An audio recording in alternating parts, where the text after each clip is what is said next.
Good morning, student. I'm Sarita from Bhaurao Devras, Saraswati Vidya Mandir, Noida. Today, we will be doing the review of the lesson His First Flight from your main course book, First Flight. And the author of this lesson is Liam Flaherty. So let's start with it. It's a quick review of the lesson. Characters. Let's talk about the characters of the story. There are very few characters in the story. इस कहानी में बहुत ही ज़्यादा characters नहीं है, थोड़े से characters हैं. एक family है, family of seagulls. 6 members in the family of seagulls. Seagulls की family में 6 members हैं. Young seagull या यूँ कह लें कि जो इस कहानी का मेन कैरेक्टर है, जिसका जो मन का भय है, जो डर है, उसका जो फोबिया है, जो उसका लो कॉन्फिडेंस है, उसका किसका है? वो यंग सीगल का. One who is unable to fly due to fear. वो उसकी जो कैपेबिलिटी थी, he was capable to fly, but उसका जो फियर था, उसका जो अंदर का डर था, हेजिटेशन था, लैक ऑफ फोकस था, लैक ऑफ कंसंट्रेशन था, वो किसका था? यंग सीगल का. So now let's revise the story in a very summarized way. बहुत ही सारांश में इस कहानी को हम अब दोहराएंगे. His First Flight by Liam Flaherty is a very simple story about conquering fears in life. जो ये कहानी है His First Flight, हमारे ह्यूमन लाइफ में बहुत सारे, कई बार हम कई चीज़ों से डर जाते हैं. कुछ डर हमारे जनरली जो हमारे डर होते हैं वो हमारे मन का फीलिंग होती है. There is nothing to fear about in our life, लेकिन बट स्टिल हम किसी न किसी चीज़ से डरते हैं. तो ये कहानी है किसकी? अपने डर पर जीत की. आप सभी ने माउंटेन ड्यू की एड भी देखी होगी, डर के आगे जीत है. वही उसी बात को लेकर के कहानी चलती है. Every journey of 1000 miles begins with a single step. अगर आपको हज़ारों मील का सफ़र भी तय करना है तो पहला जो आपका स्टेप होगा वो ज़्यादा इंपॉर्टेंट है, क्योंकि जब तक आप पहला कदम नहीं बढ़ाएंगे आप अपने सफ़र को तय नहीं कर पाएंगे. But that simple step is most difficult. और सबसे कठिन क्या है? उस स्टेप को लेना, यानी शुरुआत करना अपनी जर्नी की सबसे ज़्यादा मुश्किल काम है. We conquer the fear and move forward.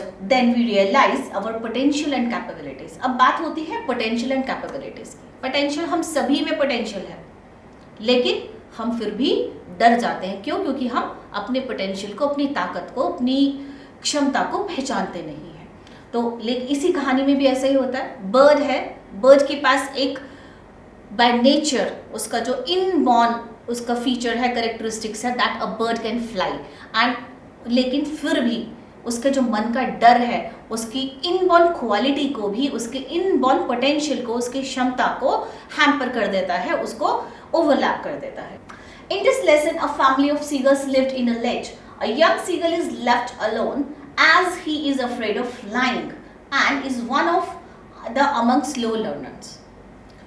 अब यहाँ पे बात हो रही है किसकी? उस यंग सीगल की, जो कि उस फैमिली का एक ऐसा मेंबर था जो उड़ नहीं पा रहा था. उड़ क्यों नहीं पा रहा था? ऐसा नहीं कि उसकी कैपेबिलिटीज़ नहीं थी, उसमें पोटेंशियल नहीं था, यानी कि उसमें विंग्स नहीं थे, कोई प्रॉब्लम थी. बट द थिंग इज उसके मन में एक डर था. किस बात का डर था?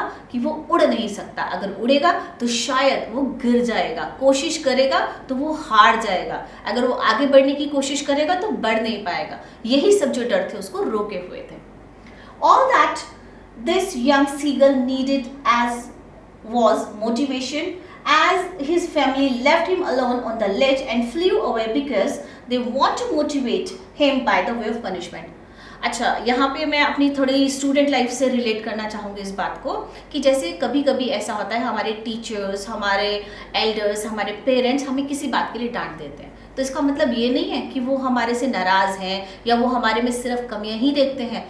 एक्चुअली द थिंग इज़ कि वो हमारी कमियों को हमसे दूर करना चाहते हैं. कभी कभी हमें क्या होता है, प्यार से समझाया जाता है, कभी कभी डांट भी पड़ जाती है. लेकिन अगर जब डांट पड़ती है तो इसका मतलब ये नहीं है कि हमारे वो हितैषी नहीं है, यानी कि they don't want well for us. Actually वो हमारे वेल विशर हैं, बट उनका मोटिव क्या रहता है? सिर्फ हमारी उस कमी को हमारे से दूर करना, और चाहे वो प्यार से हो, चाहे फिर वो फटकार से हो. He was looking upon the begging his mother to bring him some food. अब होता क्या है, जो सीगल की मदर है वो उसको कोशिश करती है कि शायद, अब बात हो रही है यहाँ पे एक मोटिवेशन की. पहले हमने बात की किसकी? पनिशमेंट की. उसको अकेला छोड़ दिया जाता है, उसको अकेला रहने पर वो जो फील करता है तो उसको महसूस होता है कि वो भी अपने सिबलिंग्स के साथ, अपने भाई बहनों के साथ, अपने पेरेंट्स के साथ फ्लाई करे, बट वो नहीं करता। दूसरा, फिर उसको मोटिवेट किया जाता है। मोटिवेट कैसे किया जाता है? अब यहाँ पे मोटिवेशन क्या काम करता है कि बर्ड जो है, उसकी जो फेवरेट फिश है इसकी सीगल की, वो है डॉग फिश। अब उसकी मदर क्या है, उसको फीड नहीं करती, रादर देन फीडिंग है, बजाय इसके कि वो उसके लिए भोजन उपलब्ध कराए, वो उसके सामने भोजन को लेकर जाती है और वो एक मोटिवेशनल फैक्टर का काम करता है, वो एक स्टिमुलस का काम करता है, यानी कि एक उत्प्रेरक का काम करता है, जिसको देख करके सीगल के मन में ये इच्छा होती है कि वो जरूर उड़े और भोजन प्राप्त करे। The piece of fish in her beak was almost within the reach of his beak.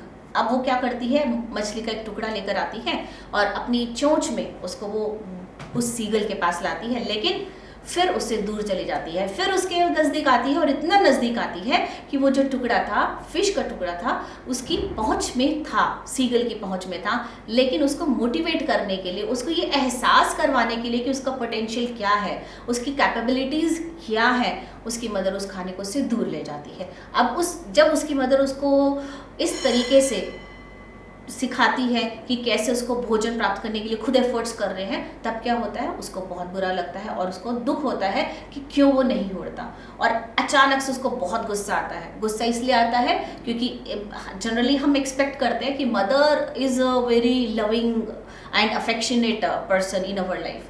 हम कोई भी गलती करते हैं, मदर बचा लेती है, लेकिन यहाँ पे जो मदर थी, mother was trying to teach him, trying to motivate him for the way like he should put his efforts। वो कोशिश करे और अपनी उड़ान भरे और अपनी पोटेंशियल को पहचाने, अपनी कैपेबिलिटीज को पहचाने। द नेक्स्ट मोमेंट, और तब क्या होता है, he found himself falling outwards and downwards into space instinctively। instinctively यानी कि उसकी जो इन वन क्वालिटी थी, एक बर्ड की इन वन क्वालिटी क्या है, that a bird can fly, and उसके लिए उसने क्या किया, उसने जब उसकी पोटेंशियल था, उस वक्त वो इतना गुस्से में था, तो उसका फोकस कहाँ था, उसका फोकस था उस खाने पर। उसका फोकस अभी कहाँ से हट गया था, अपने डर से हट गया था, उसका फोकस था भोजन पर, और फिर वो क्या करता है, वो उड़ान भरता है। ही स्प्रेड हिज विंग्स, वो अपने पंख फैलाता है, फ्लैप, उन्हें फड़फड़ाता है। He soared upwards and all his fear is gone, और तब क्या होता है, उसका सारा डर उसके पंखों के साथ हवा में उड़ जाता है। It was a joyous moment of his family। उसके परिवार के लिए बहुत खुशनुमा पल था कि जब उसने फ्लाई किया। He forgot that he was ever afraid of flying, और वो भूल जाता है कि उसे उड़ने से डर भी लगता है। अब हम बात करते हैं इंग्लिश की। इंग्लिश में हमारे जनरली क्या रहते हैं, हर लेसन जो है हमारी लाइफ की कोई ना कोई ऐसी स्किल हमें सिखाते हैं जो हमें जीवन में आगे बढ़ने की प्रेरणा देती है, और जब हम उस स्किल को अपनी लाइफ में इम्प्लीमेंट करते हैं तो then we always get success. और तभी इंग्लिश में हर इसको पार्ट को लेसन कहा जाता है, क्योंकि हर कहानी हमें एक नया पार्ट सिखाती है, एक नई स्किल सिखाती है, जिसको हम लाइफ स्किल कहते हैं। लाइफ स्किल यानी जीवन जीने की कला, और इसमें इस लेसन से भी हमें जीवन जीने की कला मिली। आइए देखें क्या। Focus and self control, these are the life skills that we need to implement in our lives, that is focus and self control। children need this skill to achieve goals of life। यहाँ पे मैंने children ज़रूर mention किया है, but it is applicable for all the human beings। जब तक हम अपनी लाइफ में फोकस्ड नहीं रहेंगे, यानी कि हम अपना ध्यान किसी एक लक्ष्य पे केंद्रित नहीं करेंगे, तब तक हम उसके लिए एफर्ट्स नहीं करेंगे, और हम उसको अचीव कैसे करेंगे। यानी कि सबसे पहला आपका जो या हमारा ज़रूरत है वो क्या है, अपने लक्ष्य पर फोकस करने की। And then specially in a world when it is filled with distractions and information overloaded. अब यहाँ पे बात हो रही है एक स्टूडेंट की। अगर हम इसको कनेक्ट करते हैं अपनी स्टूडेंट लाइफ से, तो इसमें क्या है कि स्टूडेंट लाइफ में आई थिंक अभी आप क्लास 10th में हैं, you will find everyone saying this, बेटा पढ़ाई कर लो, बोर्ड एग्जाम्स हैं, what will you do in your class 11, board exams में ये करना चाहिए, वो करना चाहिए। लेकिन द थिंग इज, आपके पास डिस्ट्रैक्शंस बहुत हैं, लेकिन जो व्यक्ति, जो स्टूडेंट फोकस्ड रहता है, वो डेफिनेटली अच्छे ग्रेड्स लेता है। ग्रेड्स लेने से मतलब यहाँ पर सिर्फ मार्क्स की बात नहीं है। आप अगर इस हर एक लेसन को, इंग्लिश के लेसन को अगर ध्यान से पढ़ें, देखें, उसकी स्किल को लाइफ में इम्प्लीमेंट करें, then we can be a successful person in our life. Not I'm not talking about professionally, like as an individual, we can be the best version of ourselves. And अब हमारी life में focus और self control की ज़रूरत है क्यों? The importance of concentration of attention. Concentration means focused attention and it has many uses and benefits. It assists in studying. हमें हर क्षेत्र में, लाइफ के हर एक फील्ड में हेल्प करता है. क्या? फोकस, कंसंट्रेशन हेल्प करता है. कैसे? अपनी लाइफ, हम किसी भी चीज़ को बहुत अच्छे से समझ पाते हैं. अगर हम इसको एक एग्जाम्पल से समझते हैं, आपका किसी भी सब्जेक्ट का या कोई क्वेश्चन ऐसा है, कोई बहुत डिफिकल्ट क्वेश्चन है, आप उसको कोशिश करते हैं, आपको समझ में नहीं आता, लेकिन एग्जाम से एक दिन पहले वो क्वेश्चन आपको बहुत अच्छे से समझ में आता है. देन यू रियलाइज कि how easy this question was but I was not able to understand.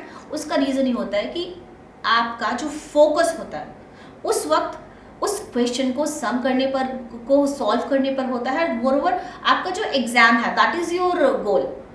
तो इसलिए उस फोकस्ड कंसंट्रेशन की वजह से आप उसको कर पाते हैं, उसका सॉल्व, उस डिफिकल्ट क्वेश्चन को भी सॉल्व कर पाते हैं. And enables you to ignore meaningless and irrelevant thoughts. Generally human mind है, we have plenty of thoughts going and coming in our mind. Thousands of thoughts हमारे दिमाग में आते हैं और जाते हैं, लेकिन उसमें सभी thoughts मीनिंगफुल हो ये ज़रूरी नहीं है.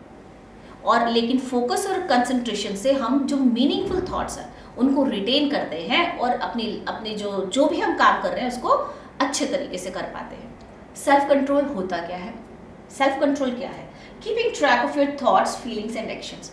हम अपना सोच और अपने काम, उस पर जो कंट्रोल करते हैं, that is called self control. Strength refers to the energy we need to control our impulsive. अब कई बार ऐसा होता है कि कई चीज़ें हमें बहुत टेम्पटिंग लगती हैं, बहुत हमें अट्रैक्ट करती है. सपोज आपको भी पढ़ाई करनी है, लेकिन somebody tells you okay come and let's play some game on mobile, तो आप क्या करेंगे? डिस्ट्रैक्ट हो जाएंगे. लेकिन here you have to make a decision whether you will do your studies or you will go to play the game. So that is all gives by self control. Experiential learning, जैसा अभी मैंने कुछ देर पहले ही बात की थी कि इस हर एक लेसन जो है इंग्लिश का, वो हमें कोई ना कोई जीवन जीने की कला सिखाता है, हमारे पोटेंशियल को अच्छे से उसमें निखार लाता है और हमें सिखाता है कि हम उसकी किस चीज़ को अपने जीवन में अनुभव करते हैं और उसको इम्प्लीमेंट करके लाइफ को लीड कर सकते हैं successfully. Each and every individual is unique and has different and unique capabilities.